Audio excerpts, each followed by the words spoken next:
narcisistas, inapropriados e delirantes. Foi assim que a internet descreveu a família Ratcliffe, os personagens da terceira temporada de White Lotus. Daí eu separei algumas cenas pra gente pensar um pouco nessa mistura um tanto mortífera de riqueza, ansiolítico, rancor e bem pouca consciência de classe. Pra quem não me conhece, eu sou André Alves, eu sou psicanalista, escritor, pesquisador de cultura e comportamento e cofundador do Instituto Float Vibes. Ah, tem aquele aviso, vai ter spoiler pela frente.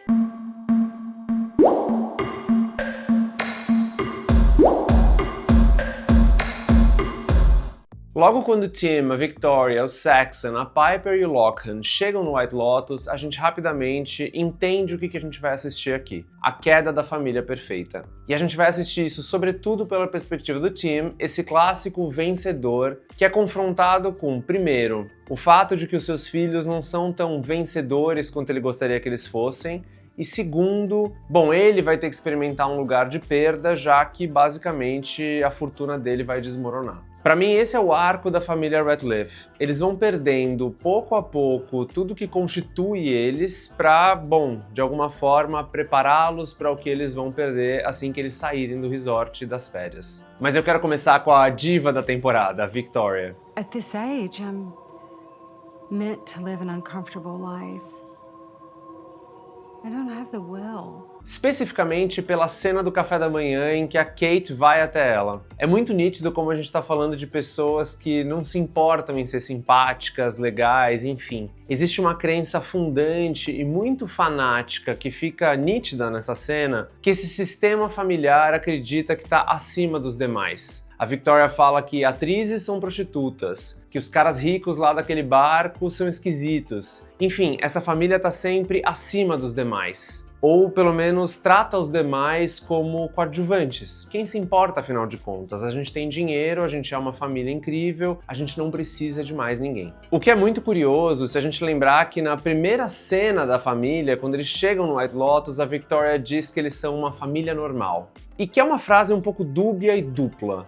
Se a gente parar pra pensar, é como se ao mesmo tempo a Victoria estivesse dizendo não se deixe enganar pelas aparências, a gente é sim uma família normal, no fundo, e também, bom, é melhor você não olhar muito, porque se você olhar muito vai achar coisas que são complicadas demais nessa família que aparenta ser normal. E de fato, a gente descobre ao longo da temporada que tem bastante coisa complicada aqui mesmo. Tem traição, manipulação, alcoolismo, dependência química, mentira, roubo, incesto, enfim, essa lista é bastante longa. Bom, se a gente pega o Saxon, a Victoria e o Tim, fica muito nítido como eles se enxergam acima da lei. Vamos de exemplo, o Tim é um ladrão. Isso se manifesta inclusive dentro do sistema familiar. Esse cara que deu um golpe na Receita Federal, enfim, roubou, desviou, sei lá direito o que ele exatamente fez, ele também é o cara que vai roubar o calmante da própria esposa. Não é de se surpreender que ele tente inclusive roubar a arma do hotel. Tudo isso diz muito sobre o lugar do Tim no mundo. Ele quer, ele pega. Ele é um homem que se vê acima da lei. Bom, esse é um ideal bastante clássico da masculinidade hegemônica, só pra gente fazer aquele comentário breve. Mas o mais interessante é a gente pensar que essa má internalização da lei está profundamente ligada com essas relações incestuosas que a gente enxerga dentro desse sistema familiar. A gente pode pensar no incesto, pelo menos para a psicanálise, como uma espécie de lei fundamental que tem que ser apreendida para o amadurecimento psíquico de cada um de nós. É a lei fundamental do pacto civilizatório. Generalizando um pouco, um sujeito que tenta burlar o interdito ao incesto vai ter um problema com o pacto social de uma forma geral, não vai conseguir exatamente pactuar. É, por exemplo, o Saxon esperando que as massagistas finalizem o trabalho delas com o final feliz. É a Victoria que conta que o irmão dela tinha brincadeiras um tanto violentas com ela. É a Piper que vai contar uma mentira enorme para fazer a família toda ir até a Tailândia para fazer o que ela quer. É o Lochan, bom, aqui fica um pouco mais complicado, né? Mas também dá pra gente pensar no incesto não só como uma relação sexual entre pessoas com algum grau de parentesco necessariamente, mas sim como uma espécie de falta de distinção das funções familiares. Vamos pro Saxon de novo. Ele vai fazer comentários bastante estranhos sobre a sexualidade dos irmãos, tanto da Piper quanto do Lochan. Ou mesmo a mãe que muitas vezes vai se comportar um pouco como uma criança, subvertendo de novo as relações ou os papéis nesse sistema familiar. Porque no final das contas esse é um sistema familiar bastante bagunçado mesmo. A internalização da lei ela é ruim para todos eles, ou é um negócio que um pouco pactua e consequentemente faz com que eles não consigam pactuar com a lei no mundo, na sociedade de uma forma geral. Indo além, o único jeito da Victoria conseguir topar essa montagem toda tão complicada é sob o efeito de alguma substância. Como se fosse insuportável encarar tudo isso sóbria. No final das contas, eu penso que o que a Victoria perde ao longo da sua estadia no White Lotus é o seu fiel companheiro, que é o Lorazepam. De um jeito muito brusco, ela vai perder essa muleta psíquica. E de certa forma, é exatamente isso que ela mais vai precisar, provavelmente, para a próxima etapa da vida dela: consciência. É tirar essas muletas psíquicas ou esses apoios para ver se ela consegue, de alguma forma, lidar com a mordida do real, que vai ser bastante funda. A gente não sabe se ela vai dar conta, já que ela diz pro time que ela não estaria interessada numa vida sem confortos e privilégios. A gente se despede dela sem nenhuma ideia de se ela vai conseguir suportar o que vem pela frente, ou se a tragédia dela talvez vai ser a pior da dos 5. Eu arriscaria dizer, do pouco que a gente escutou sobre ela ao longo da temporada, que ela muito provavelmente vai deprimir. Vai ser um desfecho bastante cáustico para aquela que foi, na verdade, o alívio cômico da temporada. Na cena em que o Saxon e a Chelsea conversam na praia, a gente tem notícias de uma das transformações mais improváveis da temporada. O Saxon tá se dando conta de que ele tem um mundo interno. De uma forma meio acidental, bastante solitária, ele vai se dando conta ou recebendo a notícia de que ele não tem alma. E de que é possível povoar o interior dele ou povoar a alma dele com novas imagens ou com novas possibilidades de existência. Que ele não precisa se construir à imagem e semelhança do pai, ou mesmo de um ideal clássico de masculinidade do boy lixo rico ou do que os estadunidenses chamam de frat boy. E do que ele vai precisar para que isso comece a ser assimilado? De uma boa dose de rejeição. O Saxon é quase uma caricatura dos tantos sujeitos que parecem que mesmo adultos ainda não tiveram a queda do narcisismo infantil. O famoso "você não é tão especial assim", você não tem tudo o que você quer. E é exatamente isso que acontece nessa relação dele com a Chelsea. É como se ela fizesse uma espécie de função analítica aqui, porque ela vai furar essa armadura tão potente do Saxon. Ela vai fazer o clássico "eu não estou tão interessada em você", mas também não vai deixar ele na raiva ou no desamparo puros. Através dos livros é como se ela ofertasse para ele a chance de ser um pouco mais interessante ou de se interessar por outros interesses, quem sabe até de encontrar uma alma. Se a gente pensar no sistema familiar aprendendo novas coisas ao longo dessa viagem, aqui a gente tem um dos aprendizados mais interessantes. Porque a falência e até a provável prisão do Tim vão ser uma fratura muito profunda no narcisismo dessa família. Essa família inteira vai cair do lugar de "vocês são especiais". E esse acontecimento vai ser tão definidor, provavelmente, que vai confrontar essa família com o fato de talvez não ter um mundo interno tão bem povoado assim. Claro, pensando no todo de uma forma um pouco mais ampla. No caso do Tim, a gente vê inclusive como ele passa a temporada inteira tentando sair do seu inferno interno. Ele se dando conta de que também não tem muita coisa ali dentro. Mas no caso do Saxon, eu fico pensando que ele perde o lugar do narcisismo hiperdilatado, desse eu ideal anabolizado e dessa prótese de ser mais uma versão do pai. E aí nos cacos subjetivos que sobram, parece que ele inicia um processo de investigação do próprio mundo interno. Como se ele saísse do White Lotus com um mínimo de senso de si. Mas bem mínimo mesmo, né? Porque essa é a tragédia dos Ratliff. Materialmente eles são tão ricos e psiquicamente eles são tão empobrecidos. Na cena em que o Tim conversa com o monge, tentando entender o que levaria a Piper a querer passar um ano no monastério, o monge responde que muitos jovens estadunidenses vão para a Tailândia em busca de alguma reconexão com um sentido e até com uma espiritualidade de uma forma mais ampla. Aliás, eu acho que essa é uma das cenas mais interessantes da temporada. O monge diz: "não é possível fugir da dor". E aí o Tim pergunta o que acontece quando a gente morre, e o monge diz que a gente volta a ser parte do oceano. Vamos lembrar daquela última cena da família, que é exatamente o Tim encarando o oceano. Talvez se lembrando que toda dor que vai vir a seguir é parte do processo de estar vivo, e que no fim ele é apenas mais uma gota no oceano. Talvez ele esteja até pensando que a vida pode ser um pouco mais do que essa identidade que ele construiu, essa fortuna, esse lugar do vencedor. Tô sendo um pouco otimista aqui.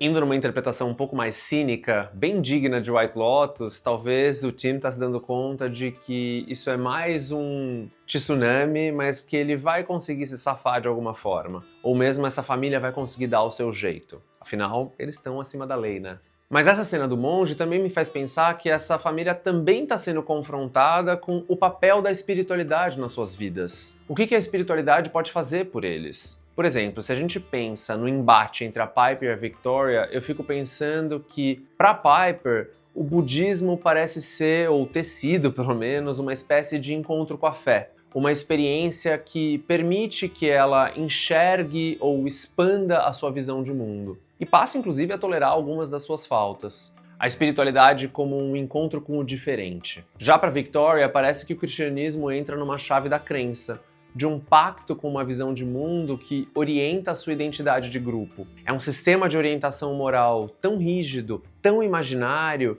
que qualquer coisa que seja diferente disso precisa ser evitada, ou precisa até ser combatida. E daí a gente está falando da espiritualidade como um encontro com o igual, como algo que tampona a falta e que prioriza exatamente aquilo que é semelhante. Seguindo nessa direção, poucas cenas são tão hilárias quanto a Victoria dizendo pro Tim que tá rezando para que a noite da filha no templo budista seja terrível. Olha até onde a gente tá disposto a defender a nossa identidade de grupo, né? Ao mesmo tempo que é hilário, também é terrível. Especialmente se a gente juntar com a cena em que o Tim conta a sua história para sua filha, ele fala que ele era coroinha na infância, e a gente vê como nessa família realmente ninguém se escuta. Escancara pra gente que nessa família, assim como em muitas famílias, tem um déficit de escuta muito grande. Ninguém consegue prestar atenção no outro, no que o outro viveu, no que o outro tá passando, no que o outro gostaria de experimentar. Essa é a tragédia de muitas famílias. Insistir na manutenção meio louca de um sistema, de uma identidade de grupo, que vai promover até uma certa homogeneidade subjetiva e, ao mesmo tempo, uma inabilidade de cultivar ou de desenvolver a subjetividade de cada um. Essa linha é muito fina entre pertencer a uma família e se sentir profundamente sozinho dentro de um sistema familiar. Entre se sentir ligado a uma família e também se sentir preso a uma família. É um pouco desse lugar que a Piper tá nos contando. E o Lachlan também. Mas eu acho que a Piper talvez seja a mais otimista dos Ratliff, no sentido que ela faz com que a família se desloque do seu eixo para, quem sabe, se permitir enxergar algumas coisas diferentes. Ser bastante positivo aqui, quem sabe até serem novas pessoas.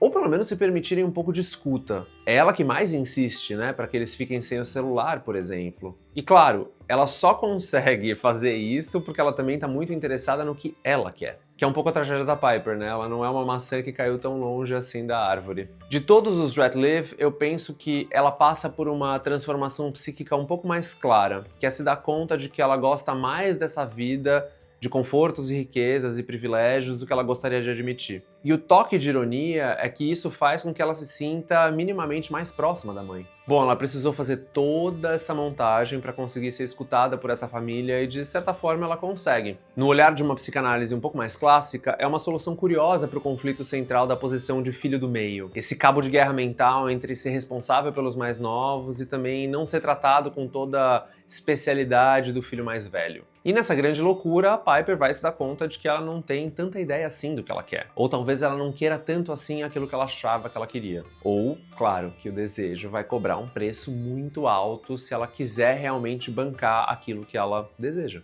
Tem uma cena que não foi muito comentada, que é pra mim uma síntese muito precisa do sintoma social que essa família emula. Que é quando a Victoria, brigando com o Tim, diz que a Piper precisa temer a pobreza, assim como todos aqueles que a gente conhece. She'll be just fine if she's poor. She needs to fear poverty, Tim. Dá pra gente pensar aqui numa ideia de aporofobia internalizada, ou seja, uma aversão extrema a tudo aquilo que remete à pobreza. O trabalho da Adela Cortina, filósofa italiana, pode ser um ótimo aporte teórico aqui, inclusive. Mas do que a gente está falando aqui? De um medo muito insuportável de qualquer coisa que remeta ao desamparo da pobreza. E como isso vai se tornar uma espécie de aversão a tudo aquilo que é diferente. A Victoria é quem melhor personifica isso. Ela vai dando sinais pra gente de como ela não gosta da religião, da língua, dos valores, enfim, de tudo aquilo que desafia de alguma forma o que ela é e o que ela tem. E ela se defende disso. Mais que isso, ela se vê responsável por defender os filhos dessa diferença. É meio aquela piada, né, de que ela confunde Taiwan com a Tailândia, com a China, pra ela é tudo a mesma coisa. A gente tá necessariamente falando de uma saturação tão grande desse narcisismo que o outro, ou a outridade, a diferença, precisam ser colocadas num lugar de segunda classe. E daí dava pra gente fazer uma tese inteira sobre a ideia que ela repete tantas vezes de que a gente é boas pessoas, ou good people, ou que a gente é gente de bem. Enquanto os outros são só gente, que na verdade é um jeito muito suave de colocar o outro num lugar de resto ou de indigente. Gente mesmo é ela, é a família dela, são os iguais a ela. Como bons aporofóbicos, os Ratliff vivem um medo visceral de voltar para a pobreza na qual eles viveram ou os antepassados deles viveram. E vão lutar contra qualquer possibilidade desse retorno, ou vão ser massacrados por esse medo, como é o caso do Tim. Por quê?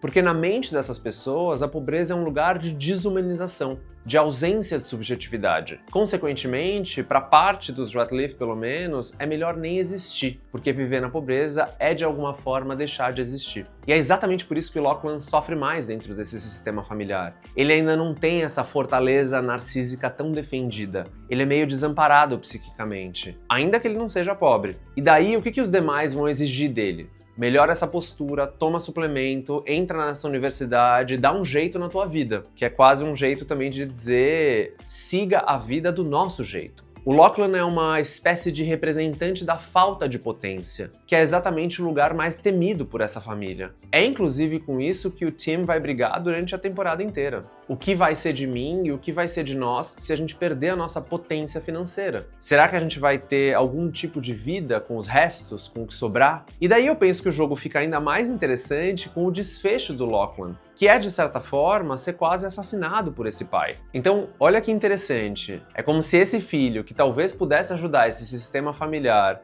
a se transformar de alguma forma, precisasse ser eliminado, ou precisasse ser radicalmente transformado.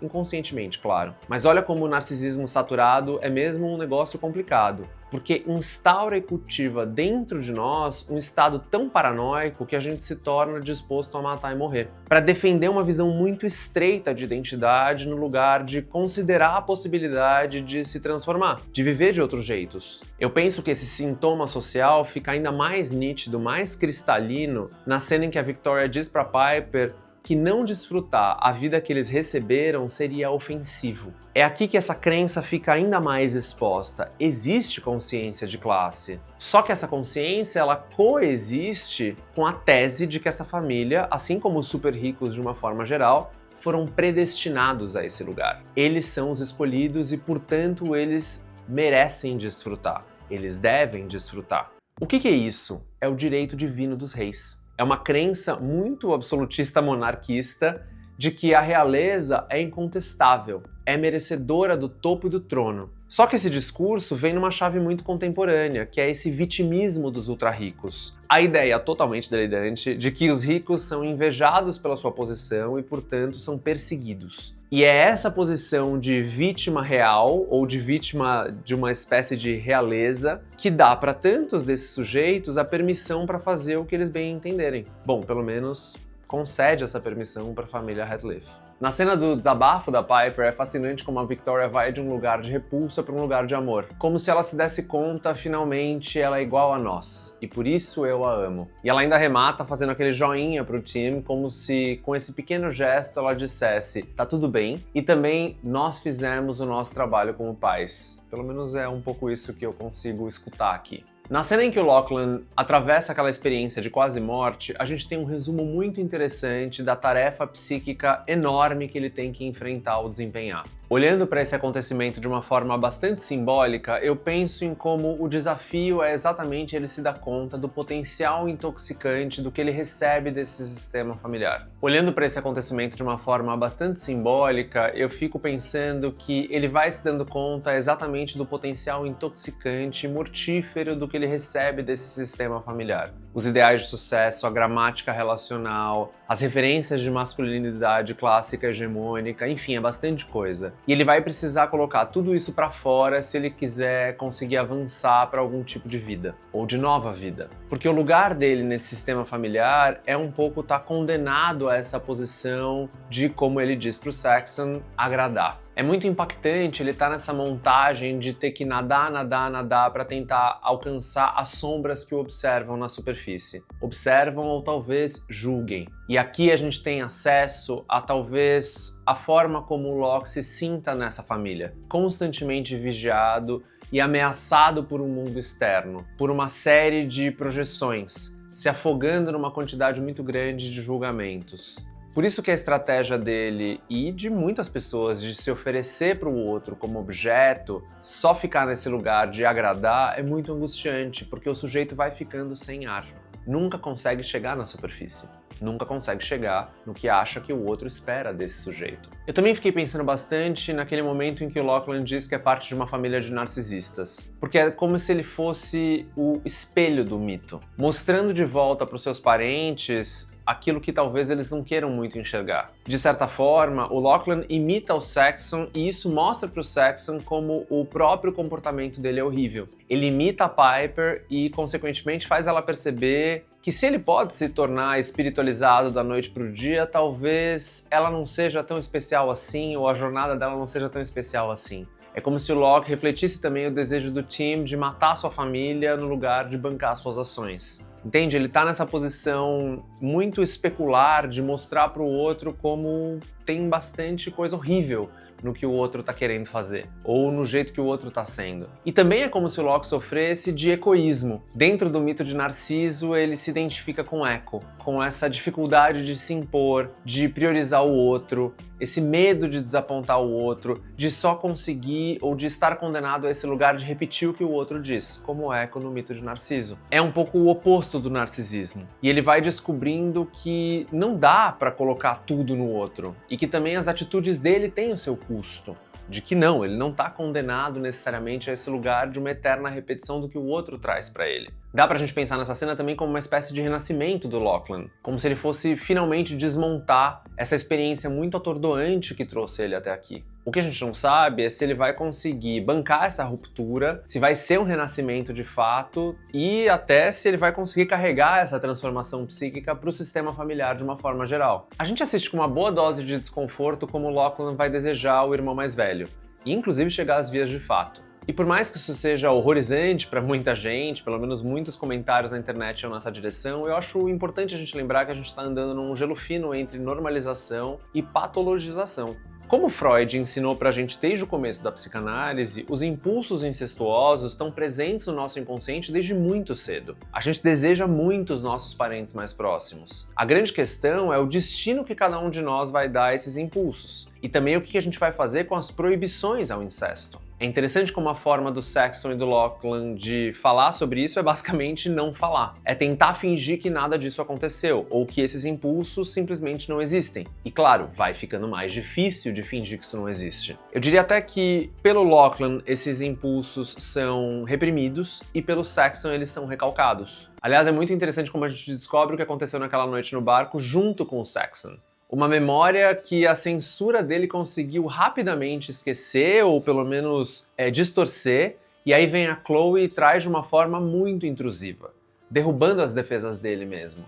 A gente é pego de surpresa assim como ele. Mais interessante é como essa montagem ainda consegue despertar os impulsos incestuosos do Greg, que vai dividir com a esposa o seu fetiche por flagrar os pais transando ou alguma coisa assim. Que é, de novo, notícias dos impulsos incestuosos e como eles estão presentes nas nossas fantasias sexuais mais profundas. Se a gente juntar isso com as cenas em que o Saxon faz os comentários bem sexuais sobre a irmã mais nova, a Piper, eu acho que essa temporada de White Lotus, de uma forma geral, toca, talvez suavemente demais, numa questão muito interessante e fundamental. Como os impulsos incestuosos homossexuais causam absoluto horror, repulsa, total negação e interdição, enquanto os impulsos incestuosos heterossexuais são levados mais na esportiva, como algo mais natural. A forma como essa parte da trama foi recebida na cultura de uma forma geral também nos dá notícias do tamanho do pavor do desejo homossexual. O que o Saxon faz conforme ele vai lembrando que aconteceu o que aconteceu. Ele vomita, ele sente essa repulsa absoluta. Eu não sei se o que a gente está vendo aqui é exatamente o Lachlan de fato apaixonado pelo irmão mais velho, mas ele está definitivamente atraído, seduzido, sexualmente curioso pelo ideal de masculinidade que o irmão mais velho representa tão bem. E aí parece que ele se confunde nessa devoção. O Saxon inclusive diz para ele no final: você pode worship me, mas você não pode worship me. Essa palavra worship é um verbo muito interessante dele escolher aqui. E ele ainda remata dizendo: ninguém vai te tornar um homem, você tem que fazer isso sozinho. Olha como é complicado, né? Tem um monte de impulsos dos quais é difícil falar, dos quais ele não necessariamente consegue dar conta, e o que o irmão de alguma forma está dizendo é: a gente não fala sobre isso, a gente não vai falar sobre isso, você tem que parar isso agora. Mas o que eu penso que está realmente sendo dizendo aqui é que não se pode falar dessas coisas porque homens não falam dessas coisas. Considerando que o Tim prefere a ideia de matar a família toda no lugar de ter que falar sobre a falência, a gente pode concluir que o que esses homens todos estão nos dizendo é que homem não fala, homem atua. Eu acho que a série joga muito bem com como alguns desses tabus todos circulam na cultura. A gente não tem uma resposta muito conclusiva sobre a sexualidade do Lachlan, mas dá pra gente pensar nas reações ao que acontece e como elas variam de acordo com, de novo, a sexualidade. Se o Locke for hétero, talvez tudo isso tenha sido uma brincadeira mais ousada entre irmãos, uma espécie de broderagem não muito consentida, mas que acaba sendo consentida ou pelo menos abafada. Mas se o Lachlan for gay ou mesmo bissexual, daí o ocorrido pode ser visto como um tipo de fetiche muito abominável, sinistro, totalmente condenável. Como se a gente fosse de uma brincadeira heteroconvencional pro tabu abusivo homossexual.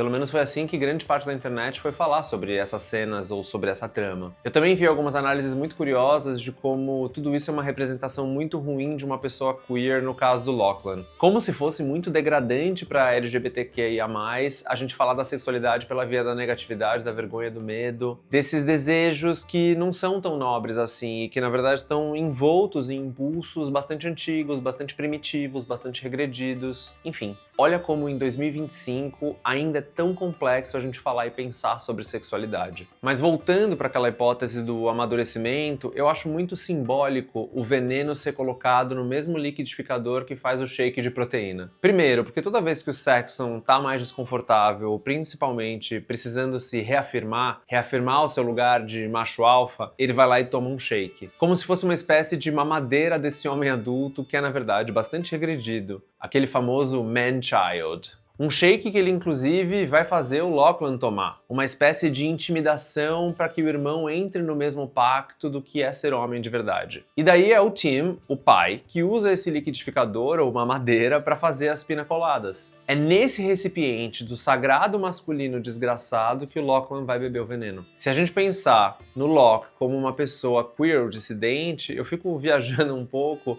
que parece que o que a gente está vendo aqui é a masculinidade clássica sendo oferecida como uma cura e também como um veneno, tudo isso ao mesmo tempo. Enfim, talvez eu esteja indo um pouco longe demais. Antes do lançamento dessa temporada, o Mike White tinha nos avisado que ela seria sobre espiritualidade. Nesse sentido, eu penso que a família Ratcliffe é uma jornada que materializa essa proposta. Se as outras temporadas de White Lotus pareciam um pouco mais focadas nos jogos de poder entre os super ricos e os mais pobres, nessa daqui parece que a gente está um pouco mais no conflito entre a matéria e o espírito. Entre uma espécie de busca pela fé, busca pelo sentido da vida versus o sentido da vida que vem basicamente como dinheiro ou como ganhos materiais. É como se a família Ratcliffe estivesse sendo confrontada com o que sobra de sentido quando o material e a identidade desaparecem. E daí parece que eles passam bem longe de qualquer tipo de redenção. pelo menos como um sistema familiar. Alguns deles conseguem um pouquinho mais e outros não conseguem muita coisa. A Victoria tem uma espécie de sonho premonitório mais pro começo da temporada, quando ela fala que a casa deles vai ser varrida por um tsunami, como se as fundações dessa família tivessem à beira de ser varridas por uma grande onda mesmo. O que a gente assiste